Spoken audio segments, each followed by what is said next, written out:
Well, now that I finally finished with my best movies of 2019 list, I have to now suffer through this. I said that 2019 was a great year for movies, but there were also quite a few failures from last year.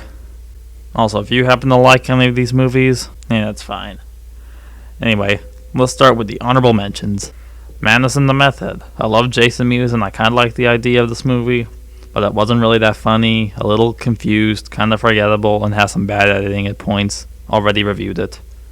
In the Tall Grass, got some good cinematography, Patrick Wilson's kind of entertaining, and the first 15 to 20 minutes aren't that bad, but then the movie gets confused with the whole time travel thing, and they could have done without all the paranormal stuff. Pet Sematary, another Stephen King adaptation, and probably the dullest movie that came out last year. Jason Clarke is extremely bland, but John Lithgow and Amy Seimetz were good. Watch the original instead. Captain Marvel, this is what you get when the good writers and directors are busy with Avengers Endgame.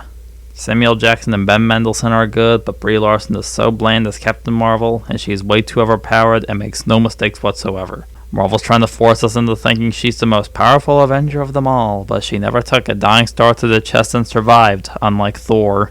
They disrespected Nick Fury and completely ruined his line from the Winter Soldier. Stan Lee's cameo makes less sense the more you think about it. At least it's not as boring as Thor: The Dark World. Velvet Buzzsaw, it's kind of sad this movie sucked because it has an interesting premise, but it's no deeper than just artists are pretentious assholes who only care about the money. This movie is so incredibly dull and boring.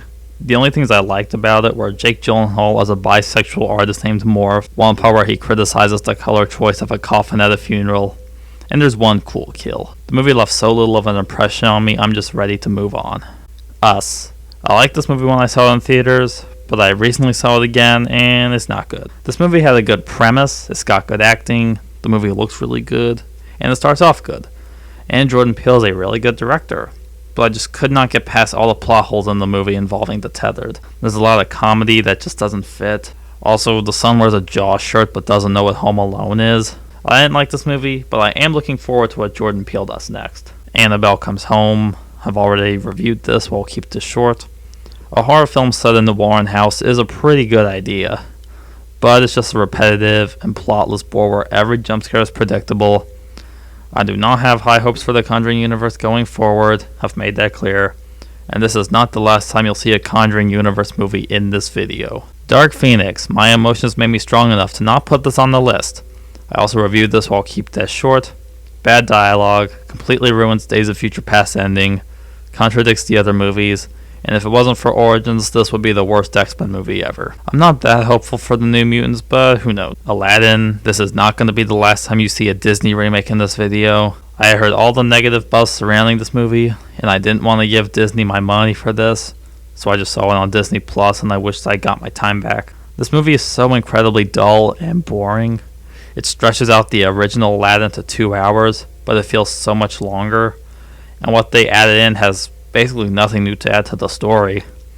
Will Smith is bad, his genie and Jafar's genie form are ugly, which is surprising since Disney can make great looking CGI characters such as Thanos and Snoke. I would honestly rather watch the 1990 made-for-TV Aladdin with Barry Bostwick as the genie over this. I am a genie. Dumbo, back to this shit again, are we? This is worse than Aladdin, because Aladdin actually tried to tell the story of Aladdin, while this thing has pretty much zero resemblance to Dumbo. Did not care about Colin Firth's character, or did not care about Michael Keaton's character, did not care about Eva Green or Danny DeVito, even though they were the best in the movie. I like Tim Burton, haven't seen all of his movies, but this is probably the worst movie he's ever made. This was originally number 10, but some things have come out about number 10 that just make that movie worse, so I pushed Dumbo back here. Okay, that's over. All those movies are bad, but they're not as bad as these 10, so I'm gonna quit stalling and just get this over with. This shouldn't really be a surprise to anybody, but number 10 is Star Wars: The Rise of Skywalker. The novelization of this movie has dropped my rating from a 4 out of 10 to a 3 out of 10. So apparently, Palpatine is a clone. But Kylo Ren doesn't know that, he just guesses. And it turns out that Palpatine's son was also a clone, but failed because he wasn't Force sensitive. So how is it that a clone who wasn't Force sensitive is able to conceive one of the most powerful Force users to have ever existed? Honestly, saying that Palpatine had sex would have made more sense than this. Clone or not, Palpatine shouldn't have been in this movie because it completely ruins Anakin's redemption. Also, Rey and Kylo Ren's kiss wasn't romantic. Why not? It would make more sense if it was romantic. This book's not out yet, it's already ruining the movie even more. I want to talk about how terrible the title is. The movie is called The Rise of Skywalker, when it should be called The Rise of Palpatine, because all the Skywalkers are dead, and Rey Palpatine just stole that name in one of the most disrespectful endings in Star Wars history. Colin Trevorrow's script would have been better and more interesting than this. JJ can keep gaslighting us into believing that Palpatine was supposed to come back all he wants, but we know better than that. Honestly, if it wasn't for Attack of the Clones, this would be my least favorite of the main Star Wars movies. I've already talked about this film in my review, which is currently my longest review to date, so go watch that. Coming in at number 9 is Polar. Polar is like an edgy mix between Suicide Squad and John Wick. This is basically John Wick if John Wick sucked. I can't really call this a John Wick ripoff because it's based on a graphic novel from 2012, just 2 years before John Wick. Except for Mads Mikkelsen and one cool scene, this is a pretty awful movie. There's one scene where these assassins, who the movie focuses on too much, are attacking Mads Mikkelsen's house, and one of them is on the other side of the lake. And in like 4 seconds, Mads is over there and kills him. Also, throughout the beginning and the middle, the movie focuses too much on this group of assassins until Mads Mikkelsen kills them. But you're okay with that. Not because they're villains, but because they're boring, like this movie. Also, Matt Lucas is not a good or threatening villain. Mads Mikkelsen as the world's deadliest assassin could have been good, but it just wasn't. Alright, number 8 is Terminator Dark Fate. I did not do that on purpose. It's dull and it disrespects Terminator 2. The new villain is pretty cool, and it's kind of cool to see Linda Hamilton and Arnold Schwarzenegger back, but that's all that's good. I've already reviewed this, and I have pretty much nothing new to say. Number 7 is Hellboy. Wasn't expecting this to be so low on the list. The fact that we got this instead of Guillermo del Toro in Ron Perlman's third Hellboy is a sin. David Harbour could make a good Hellboy, but his writing is bad. But Lobster Johnson is cool, I guess. The movie doesn't know whether it wants to be a comedy or a horror, and it fails at both. And during serious moments, Hellboy's always dropping one-liners and they don't fit. Hellboy's companions are nowhere near as interesting or memorable as Doug Jones and Selma Blair as Abe and Liz. The movie teases Abe for a sequel, but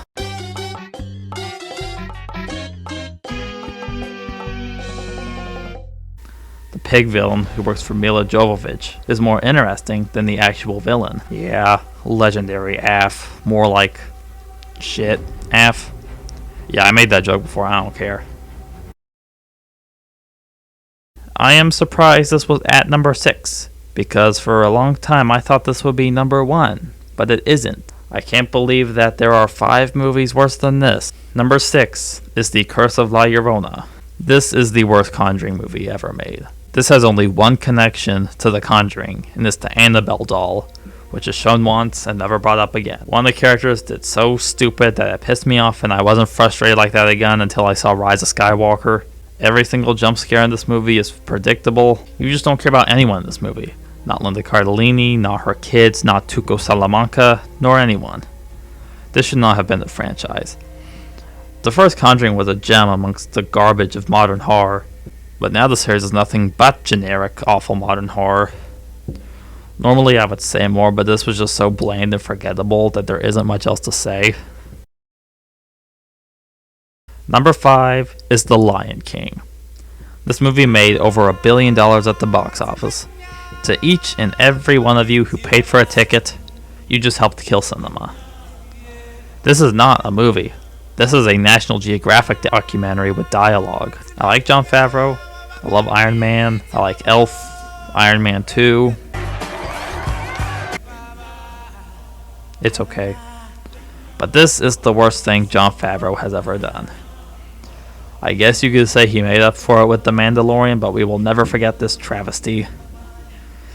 The visuals are beautiful and they look realistic, but it results in the characters having absolutely no emotion, whereas with the original, they could emote. And when Scar and Simba fight near the end, they just look like two normal lions. This is just The Lion King with an extra 30 minutes tacked onto it, but it adds nothing new to the story, and it's all just filler. They sing Can You Feel the Love Tonight in the afternoon. Do you see what's wrong with that? They got James Earl Jones to play Mufasa again, but why not get Jeremy Irons to play Scar again? Why not get most of the cast from the original back? Why is Beyonce here? Why didn't they just not remake The Lion King? This might be the worst movie I've seen from Disney. If you could think of something worse, tell me. I know that Your Movie Sucks is currently working on a YMS review of this movie, and I cannot wait to watch him give this thing the beating it deserves. Disney just needs to stop with the live-action remakes.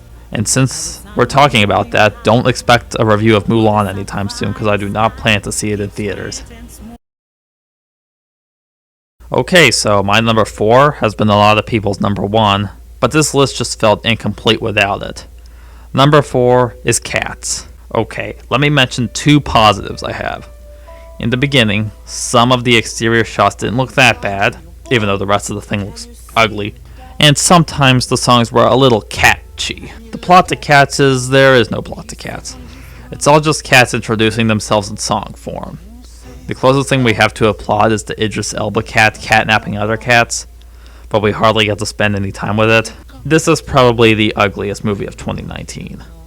The kids are horrifying and everything else just looks awful. Universal apparently updated the effects for this movie, but it's a little too late to do that after it's already been released in theaters. The movie is extremely unfunny. Like there's a part where a human hisses at another human. It's as funny as it sounds.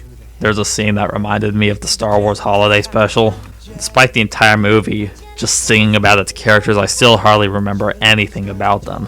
This movie is so bad that Jax Films did a serious review of it. He didn't even do that for the Emoji Movie. Also, what's a jellicle? Alright, number 3 is The Fanatic. If you want to watch John Travolta flush what's left of his career down the toilet, watch The Fanatic. The Fanatic is like a worse version of Joker with a little bit of misery thrown in there. The Fanatic is maybe one of the worst things ever. Fred Durst should never be allowed near a camera again for the rest of his life. John Travolta gives what is probably his worst performance ever as Moose. Yeah, that's his name.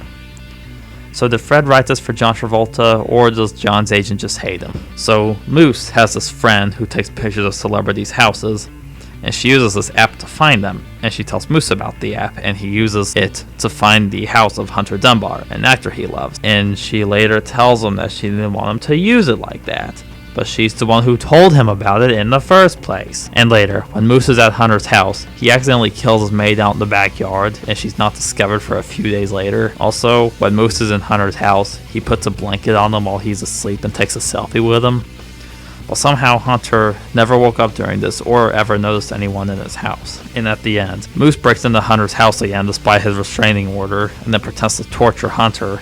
Then Hunter shoots his fingers off, stabs him in the eye, but just lets him go free. There's one scene where Hunter and the son are driving, and Hunter starts playing Limp Bizkit because Fred Durst felt the need to plug his own music. You like a little Limp Bizkit? Sure. You like a little biscuit? Yeah. Yeah? Nice and loud? I used to listen to this back in the day. This is hot. Oh my god, that is nice. That is nice. I don't really feel like talking about The Fanatic anymore, so I'm just going to move on to number 2. Number 2 is Loquisha. Loquisha is one of the worst things I've ever seen. This was written by an out-of-touch middle-aged guy because it's about someone getting famous on the radio in 2019. It's also about a man getting famous on the radio by pretending to be a black woman. The movie stars Jeremy Savile, no, not that guy, a white man who also wrote and directed this thing. Jeremy Savile also writes in a friend character who's black and helps him with his radio show. It's basically him saying, "I'm not racist, I have a black friend." He also has a love interest who is black, and at the end, she confronts him for pretending to be a black woman. Only time he's called out for that specifically. But then they make out right after. And after it's revealed that Loquisha was a white guy the whole time, the people who are mad aren't mad because he was stereotyping, but because he was pretending to be someone he wasn't. Which is this movie's message. Don't lie about who you are, just be yourself. It's also got some terrible dialogue. Like there's a part where the woman pretending to be LaQuisha tells Jeremy Savile that he's a better black woman than she'll ever be. And there's one part where he says, "Are you blackmailing me?" And she says, "No, I'm black femaling you." The movie also looks amateurish and the editing is bad. I want this to be done, so let's move on. And finally, the worst movie of 2019 is The Haunting of Sharon Tate. This is definitely one of the worst and most tasteless things I've ever seen. This movie takes a real-life tragedy and turns it into a generic modern horror movie with generic horror cliches, and Sharon Tate keeps having premonitions of her death and talking about fate all the time. And then they try to add some supernatural element into the movie that was never there in real life. The movie tries to be deep, but fails. Like it opens with an Edgar Allan Poe quote, and then you have Hilary Duff pretending to be Sharon Tate talking about fate. Which reminds me, Hilary Duff gives the worst performance of Sharon Tate that anyone has ever given. She looks and sounds nothing like her. None of the other characters, if you could call them that, give good performances either. And they try to make the Manson family intimidating, but they come off as over-the-top cartoon characters. And by trying to make them intimidating, you're trying to portray them the way they want it to be viewed. The movie's also just bad on a technical level, bad editing. There's one scene that I'm pretty sure has dubbed in dialogue. The gate at Roman and Sharon's house is just a chain link fence probably being pulled by a couple guys off screen. And they just shove in random interview footage of one of the Manson family members. And there's a scene where Sharon pulls out a wedding dress and they randomly just shove in old footage of Roman Polanski and Sharon Tate's wedding. But it's so extremely jarring because Hilary Duff looks nothing like Sharon Tate. The hack who made this thing just released a new movie earlier this year called The Haunting of Nicole Brown Simpson. Yeah, I'll pass on that one. And anything else he makes from here on out. Since exploiting real-life tragedies and adding supernatural elements to it is his thing, I wonder what his next movie will be. He also wrote Halloween: The Curse of Michael Myers, which sucks but is good in comparison to this. He's also directed documentaries about horror movies such as Never Sleep Again, His Name Was Jason, and Crystal Lake Memories. So maybe that's where the whole using real footage thing came from. He also doesn't have his own Wikipedia page, which is kind of weird. Even if you don't like Once Upon a Time in Hollywood, which is fine. But you have to admit, it is a masterpiece compared to The Haunting of Sharon Tate.